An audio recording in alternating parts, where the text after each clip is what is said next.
Raka terduduk lama di pasir basah. Tubuhnya masih bergetar setelah pelukan terakhir yang begitu nyata itu menghilang. Ombak terus datang silih berganti. Tapi rasanya tidak ada lagi suara laut yang menenangkan. Semuanya seperti menyiksa. Matanya kosong menatap ke depan. "Kenapa, Tan? Kenapa kamu ninggalin aku kayak gini?" bisiknya lirih. Air mata masih terus mengalir, membasahi wajahnya yang pucat. Di kejauhan, bulan yang setengah tertutup awan terlihat samar, menyorot pantai dengan cahaya pucat. Angin membawa aroma laut bercampur bau amis yang menusuk hidung. Tapi bogi Roka yang ia rasakan hanya satu: kehilangan. Ia mencoba bangkit. Langkahnya goyah. Setiap kali ia menoleh ke laut, bayangan wajah Intan muncul lagi. Senyumnya, suaranya, pelukannya, semua terbayang jelas, seakan baru saja terjadi. Kalau ini mimpi. "Tolong bangunin aku sekarang," katanya dengan suara parau. Tiba-tiba, sesuatu membuatnya berhenti. Dari arah bukit kecil di samping pantai, samar-samar terdengar suara gamelan Jawa. Suara kendang, saron, gong, mengalun pelan di tengah malam. Suara itu tidak mungkin ada di pantai pada jam segini, tapi terdengar begitu nyata. Raka merinding. Apaan lagi ini? Suara gamelan itu makin jelas. Seakan-akan ada pesta atau upacara besar di kejauhan. Tapi saat Raka menoleh, yang terlihat hanya bukit gelap dengan pepohonan. Tidak ada cahaya lampu, tidak ada manusia. Lalu suara perempuan terdengar lagi. Kali ini bukan dari laut, tapi dari arah bukit.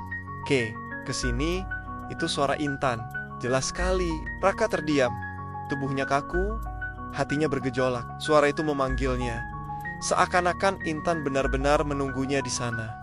"Intan," panggilnya pelan. Tidak ada jawaban, hanya suara gamelan yang semakin kencang. Raka menelan ludah, lalu mulai melangkah. Ia menapaki pasir lembut, melewati batu karang kecil, dan semakin mendekati bukit. Setiap langkah yang ia ambil, rasa takut dan rindu bercampur jadi satu. Sesampainya di kaki bukit Rokaberenci, di depannya ada sebuah jalan setapak yang gelap, dikelilingi pepohonan besar. Dari arah dalam, suara gamelan makin nyaring, bercampur suara perempuan tertawa dan berbincang. Seperti ada pesta, tapi pesta siapa di tengah malam buta seperti ini? Raka menggenggam erat dadanya, mencoba memberanikan diri. "Kalau itu kamu, Tan, aku bakal nyusul."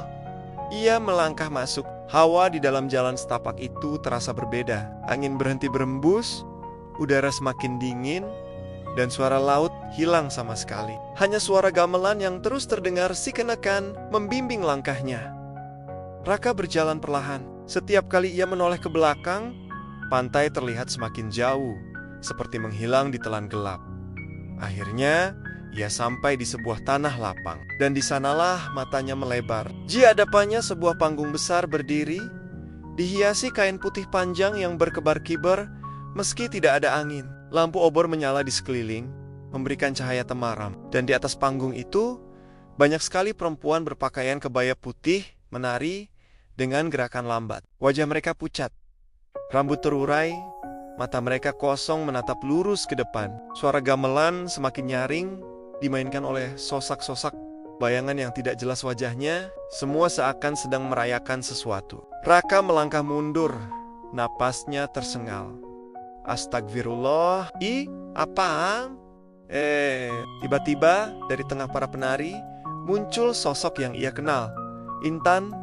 Ia memakai kebaya putih, rambutnya terurai indah, wajahnya tersenyum samar. Tatapannya langsung tertuju ke arah Raka. "Tan!" Raka langsung berlari ke arah panggung. Tapi begitu ia ingin naik, dua penari lain menghalangi jalannya. Wajah mereka mendekat, mata hitam pekat, mulutnya berbisik serentak. "Bukan waktumu." Raka mundur ketakutan. Tapi Intan menatapnya dengan mata berkaca-kaca. "Kak, suaranya lembut. Aku harus pergi. Aku dipanggil. Aku gak bisa lagi sama kamu." Raka menangis, berteriak, "Jangan ngomong gitu, Tan. Kamu milik aku. Kamu janji gak akan ninggalin aku." Intan tersenyum sedih. "Aku gak bisa ngelawan. Mereka udah ambil aku." Seketika, para penari lain berhenti menari. Mereka menoleh bersamaan ke arah Raka. Mata mereka bersinar merah. Suara gamelan berhenti mendadak, digantikan suara angin kencang yang berputar mengelilingi tanah lapang itu. Dia milik kami. Suara berat bergema dari segala arah. Raka jatuh berlutut, tubuhnya gemetar hebat. Tolong, jangan bawa dia. Ambil aku aja, jangan dia. Intan menggeleng pelan. Kak, jangan bodoh, kamu masih hidup. Jangan ikut aku, kamu harus kuat. Raka menggeleng keras.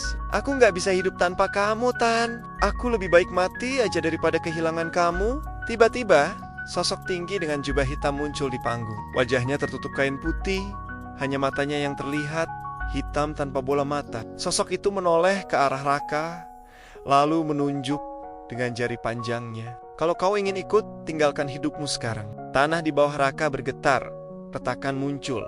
Dari dalamnya terdengar suara gemuruh seperti air laut. Bau amis makin menyengat, seakan-akan dasar bumi terbuka untuk menelannya. Raka menatap Intan dengan mata penuh air mata.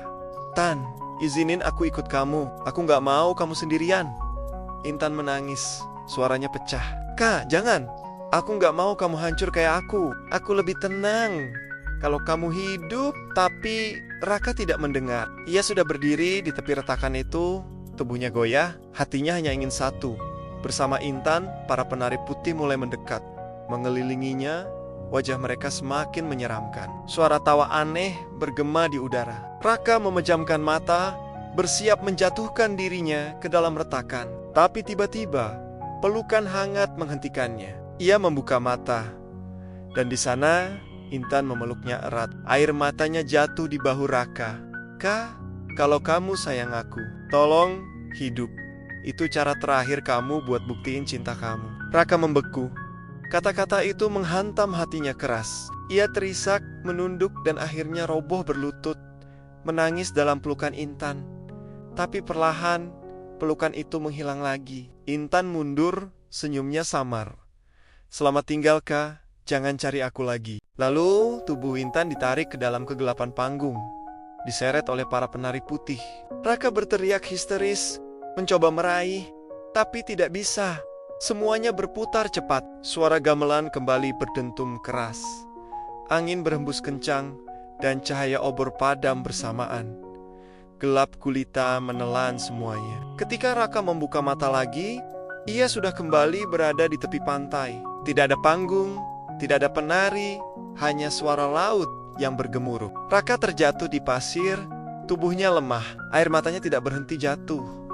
Hatinya hancur berkeping-keping. Janji yang mereka buat dulu tidak pernah selesai. Penasaran kelanjutannya? Simak di bab berikutnya.